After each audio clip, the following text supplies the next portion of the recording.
नेता मंत्री संतरी सब पागल हुए हैं, हमारे फॉलोअर्स बनाओ, बस फॉलोअर्स के पीछे पागल हो रखे हैं। और इनको नहीं पता एजाज खान के 56 लाख फॉलोअर थे। भाई साहब वोट कितने आए उसके? 45 वोट आए हैं। मैं ऐसा नहीं कि मैं अकेला पूरा सिस्टम बदल दूंगा। कोई मैं देश का प्रधानमंत्री नहीं हूं, मैं एसएससी चीफ नहीं हूं, मैं कोई बीपीएससी का चेयरमैन नहीं हूं जिनकी नकली सी शकल है, वो मैं नहीं हूं। और कब तक बर्दाश्त करते रहेंगे? अगले साल क्या लगता है आपको कि कुछ ठीक हो जाएगा और आपका सिलेक्शन हो जाएगा? बताओ आप मुझे। अगले साल अगर यही करप्शन और बढ़ गया तो 170 कट ऑफ जाएगी, और जिन लोगों का प्री हो गया उनको लग रहा है मेंस में सिलेक्शन हो जाएगा। करप्शन का एक रास्ता है। आप सोचिए, जहां खुलेआम पेपर लीक हो जाता है वहां ये लोग नहीं मानते कि कुछ झोल हुआ है, पेपर कैंसिल होना चाहिए। और सोचो, जो ये टेक्निकलिटी से नकल करा रहे हैं, लोगों की भर्तियां करा रहे हैं, वहां ये आसानी से मान लेंगे कि ये गलत है।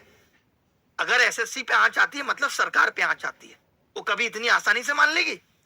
5 साल रेलवे के एग्जाम में ये लोग लेने में लगा देते हैं, और ऊपर से इन्होंने खुद कहा था कि लाखों पद खाली पड़े हैं। मैं एक एक करके सब चीजों पे बात करूंगा, आप देखेंगे तो खुद आया था कि रेलवे में इतने पद खाली हैं। लगातार आप देख रहे होगे रेलवे में जब मर्जी एक्सीडेंट हो जाता है।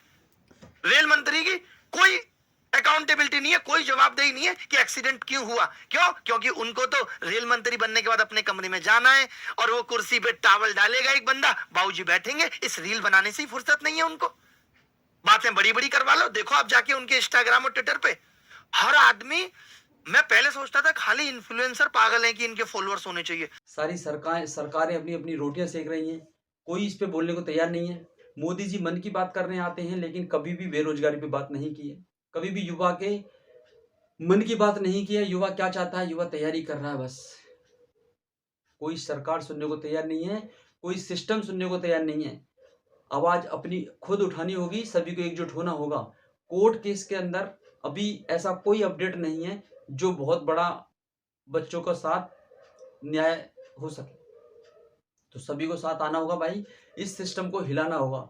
एसएससी टीसीएस सबके सब मिले हुए हैं, कोई भी किसी पे, कोई भी यहाँ पे अभी तक पर्दाफाश नहीं हो पा रहा है, कोई भी यहाँ पे अपनी स्पष्टता को प्रदर्शित नहीं कर पा रहा है कि अभी तक की यहाँ पे बच्चों के साथ अन्याय हुआ है। ऐसे जीडी वाले बच्चे देखो पॉइंटों में बाहर हो गए, ऐसे सीजीएल वाले बच्चे 0.025 से बाहर हो गए, 0.035 से बाहर हो गए। अब बताइए, इतना बड़ा झोल, इतना ज्यादा बच्चे यहाँ पे अपना सपनों को चूर चूर कर रहे हैं, ये क्या है? स्कैम नहीं तो क्या हो रहा है? एक स्कैमर इतनी पूरी तैयारी के साथ में बैठता है, एग्जाम सेंटर पे देखो आप, पूरी टीम वहां पे चेक करती है, फिर भी बच्चा अंदर चला जाता है। स्कैमर पेपर को स्कैम कर देता है, पेपर को लीक कर देता है, पेपर को हैक कर लेता है, कंप्यूटर को हैक कर लेता है। ये सारी चीजें भाई बंद होनी चाहिए, कब तक चलेंगी ये?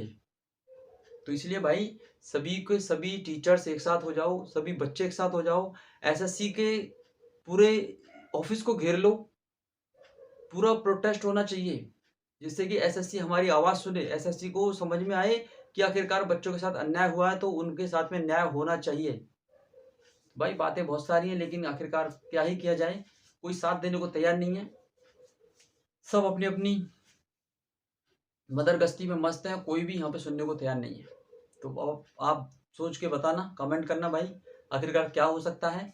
अभिनय सर लगातार इस पर चर्चा कर रहे हैं, लगातार इस पर बात आगे तक लेके जा रहे हैं, लेकिन कोई रेस्पॉन्स अभी उधर से नहीं आ रहा है। ठीक है, चलिए मिलते हैं नेक्स्ट सेशन में। Thank you, all the best.